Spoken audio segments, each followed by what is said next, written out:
بسم الله والصلاة والسلام على رسول الله صلى الله عليه وسلم ከኛ መካከል ስለ አቡ ሱፊያን የማያውቅ የለም። ከመስለሙ በፊት ሰሃቦችን እጅግ የጨቆነ ሰሃቦችን ያሳደደ እነዚያ አማኞችን ከሀገራቸው እንዲወጡ ያደረገ ገንዘባቸውን ንብረታቸውን የዘረፈ ብዙ ነገሮችን እንዲሆኑ እንዲሰደዱ ጭምር ያደረገ እጅግ አደገኛ ሰው ነበር ከመስለሙ በፊት። ታዲያ ረሱል አለይሂ ሰላቱ ወሰላም ወደ መዲና ተሰደው ከተሰደዱም በኋላ በድር ዘመቻ ተፈጽሞ ሙስሊሞች አሸነፉ።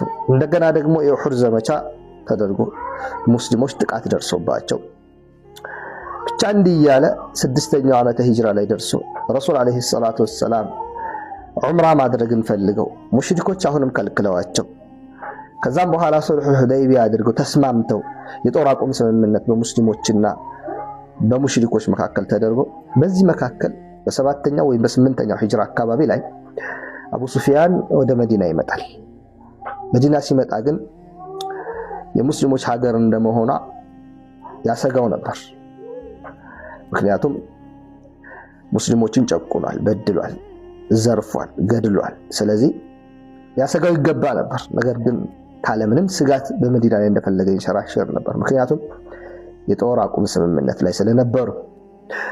የዚህ ሰዓት አንድ ጊዜ እነ ሰልማን፣ እነ ሱሐይብ፣ እነ ቢላል የመሳሰሉት በአቅም ደካማ የነበሩ ሙሽሪኮች እጅግ ያሰቃዩአቸው የጨቆኗቸው ሰዎች ሱሐቦች ሰብሰብ ባሉበት አቡ ሱፊያን በፊት ለፊታቸው ያልፋል። የዚህ ሰዓት እነኚህ የተከበሩ ሱሐቦች ምን አሉ? ወላሂ ማ አኸዘት ስዩፉላሂ ማእኸዘሃ አሉ። በአላህ ይሁንብን የአላህ ሰይፎች እኮ መያዝ ያለባቸውን መግደል ያለባቸውን እኮ አልገደሉም አሉ። ለሞት የነበረበት ሰው እኮ ነው ይሄ። ሳይሞት ቀረ። ስንቶቹ ሙተው እሱ ሳይሞት ቀረ አሉ።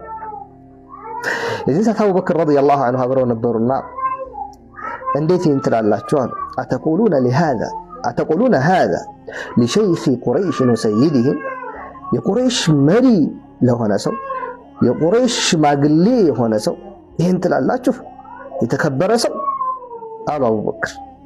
ይህን ካሉ በኋላ አቡበክር ወደ ረሱል አለይሂ ሰላቱ ወሰላም ሄዱ። እንዲህ ብለው ተቆጥተዋቸው አቡበክር ወደ ረሱል ተመለሱ። ረሱል አለይሂ ሰላቱ ወሰላም ጋር ከሄዱ በኋላም የተከሰተውን የተፈጸመውን ያሉትን ነገሯቸው። ይህን ሰዓት ረሱል አለይሂ ሰላቱ ወሰላም እንዲህ አሉ ለአቡበክር፣ ያ አባ በክር ለዓለከ አብገብተሁም፣ ምናልባት አስቆጥታቸው ይሆን ባልደረቦቼ